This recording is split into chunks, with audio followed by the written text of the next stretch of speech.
Okay, so Sweet Emotion. This one's in A, and it's in standard tuning.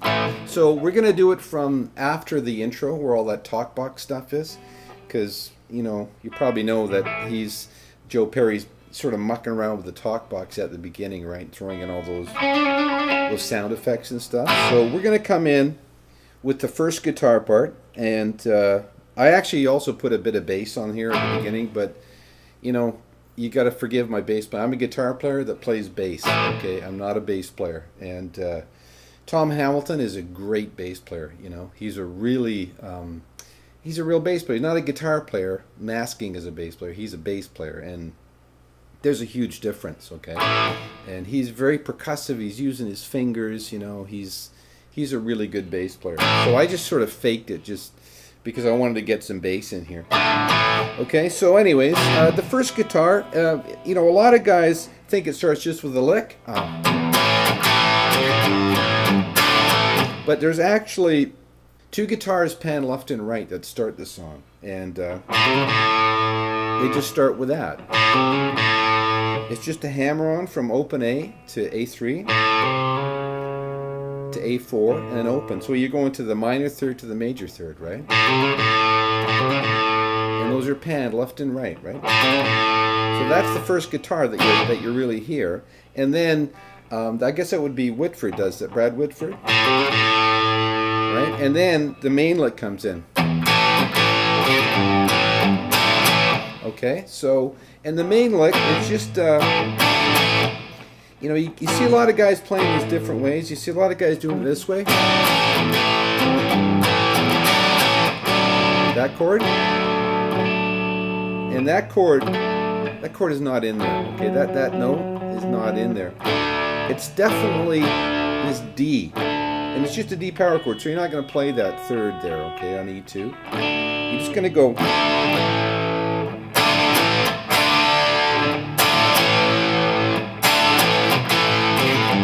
So, right? So it's just D-A. And it's really short. Okay, so when you hit the A, you cut it off. Okay?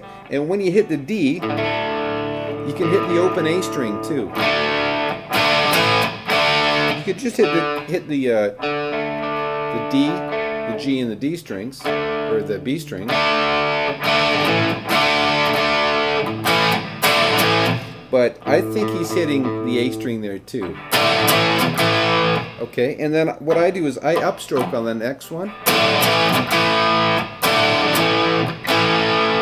But I think they might be going down on that. Okay, I'm not really sure. Okay, but whatever way you want to do that. But make sure you go D to A, okay? And sometimes you hear that third in there. And other times you just hear. Okay, so if you catch a bit of that third in there, it's not a bad thing, because that's happening in there, but not every time, right? So, and the way I look at this lick is I look at it in two sections. So the first one is the chords, right? So, okay, and make sure you cut off that A short. Don't go. You know, go. You know, I remember when I was younger and I used to play in bands, I would, and I think a lot of guys do this when they first start out because they lack confidence in their playing, so they try to make as much noise as possible, right? Play it really loud, and, you know, you might approach a lick like this, like, you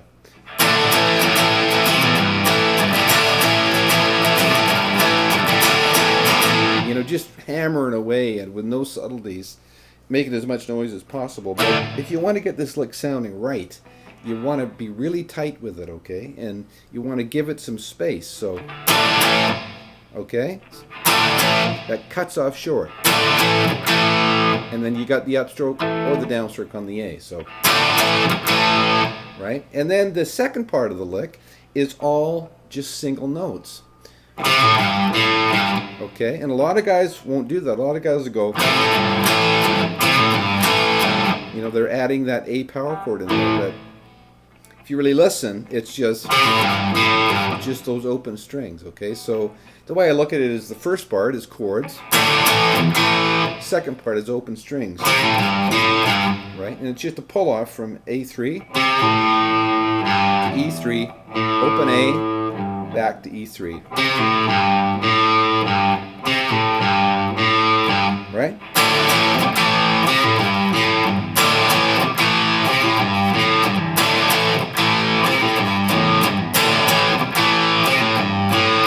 Okay, so that's the main lick, and then it's going to go into that chromatic lick.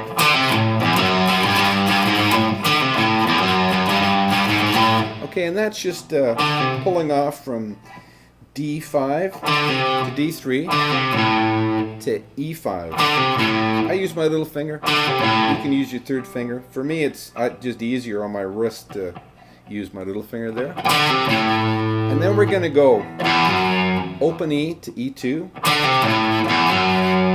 Okay, and a lot of guys too won't get that. They'll go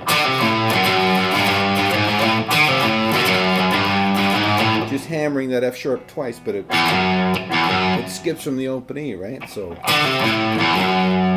and then we're going to go up chromatically.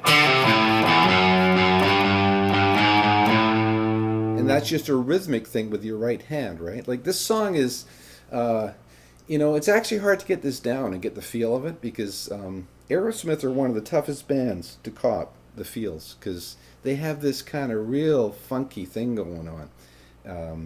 And it's hard to get it right. It's easy to get it close, but it's hard to really nail it. So you got to keep it really loose, right?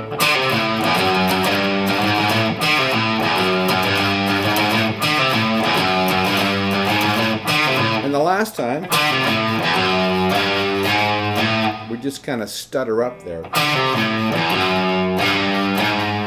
And then we're back into that.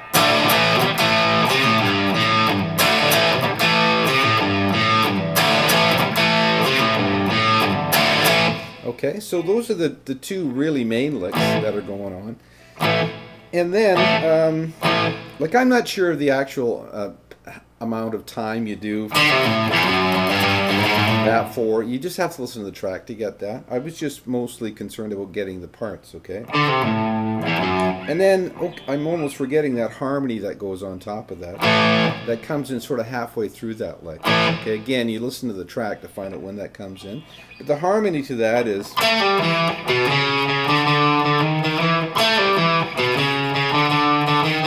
Okay, so we're just up here on A7 to A5.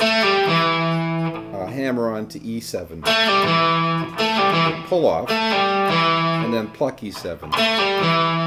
And then to match that, we're going to go, okay, so B to C sharp, we're at A2 to A4, and then just up chromatically.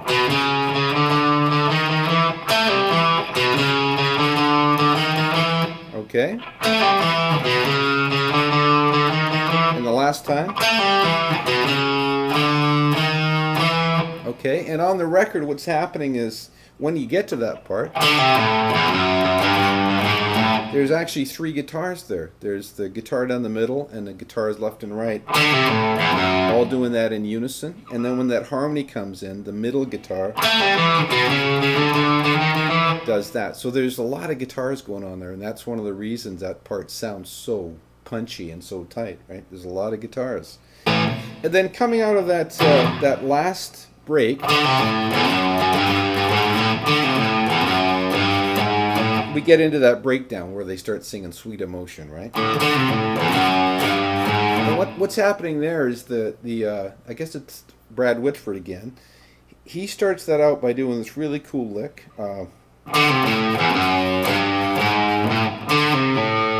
He pulls off from D5 to D3 to open. Okay, so he's got that minor third in there, right? And then he's going to do this. Open D. And then we got that A chord, so. And that open D is, you know, a lot of this stuff, it's not really by design, I think. I think maybe he meant to go. But what's on that record is that open D. So, and then he does this. Okay, and I hear a lot of guys just going stuff like that, but it's definitely this.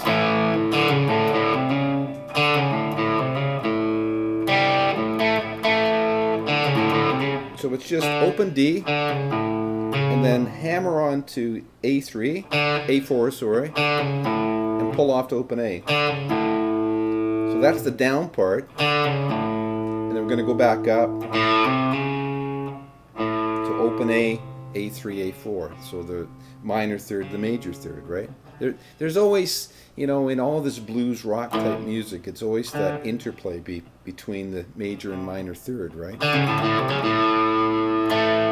So like he's going to start that out with the minor third, right? And then he's going to go, that's major third,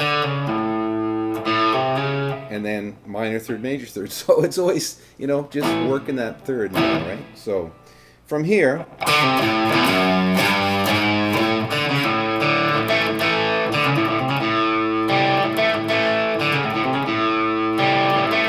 so that's just open, right? Bouncing off that A string.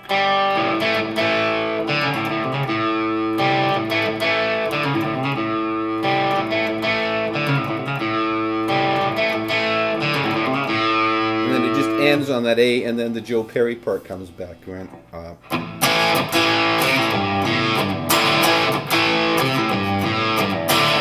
Okay, and you know it comes in on, right, sort of halfway through the lick, right?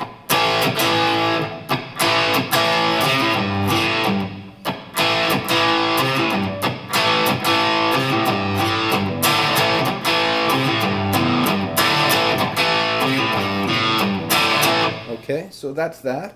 And then we're going to go into the ending. And again, that's coming out of the break. And we just end that on the F sharp. And we kind of do a slow bend up there. Okay, and then the harmony part is doing the same thing. Okay, and on the demo I kind of missed that. I got kind of confused with a lot of those videos. There's so many little clips that I pasted together there, but the harmony part is okay, and that just bends up, and so the low one, we're going to do this. Just bend it, wait for the drums, and then we're going to do this.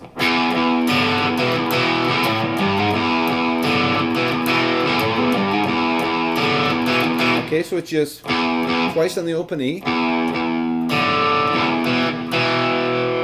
then that E power chord bouncing off that open E, right? And then we go. So open E, E5, pull off, and then major third or minor third to major third, right? E3 to E4.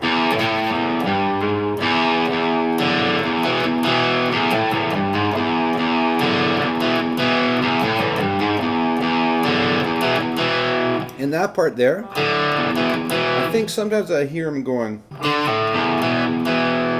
okay, just pulling off from A5 from the D note, to open A, open E,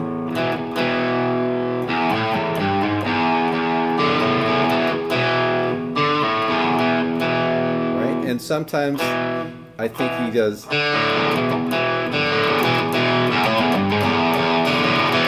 Just open A, open D, open A, and then open E.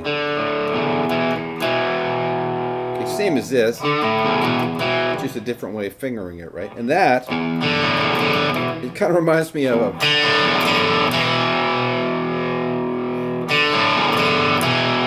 that AC/DC song. What is that? What's next to the moon? Anyways, yeah, so the bend.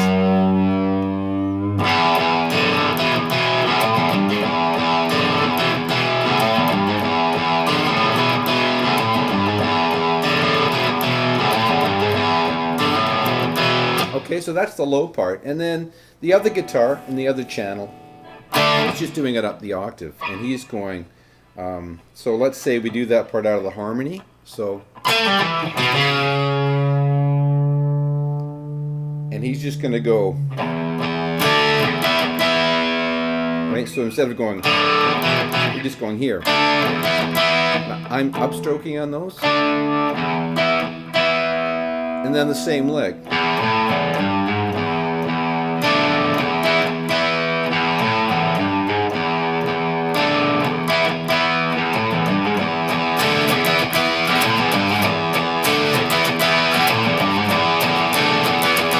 Okay, and that just sort of goes on for a while, and there's a bit of a solo up there. I didn't do the solo because to me it's not really, it's not a real landmark thing. It's just if you're playing this in a band, that's, you just want to jam that out, right, and do your own thing there probably. But anyways, that's all the parts. Great song and a great feel, like I said. Joey Kramer, great drummer. And Tom Hamilton and Brad Whitford. I think these guys don't get a lot of credit in Aerosmith. Kind of the invisible guys, But I think they're a huge part of the sound because they have that real, like I said, funky kind of thing going on. And I think you'll find, if you play this stuff in bands, it's always tough to get this. And it's, that one too is it sounds easy, right? But to get the feel just right is tricky. Great band. Anyways, I hope you get something out of this. We'll talk to you next time.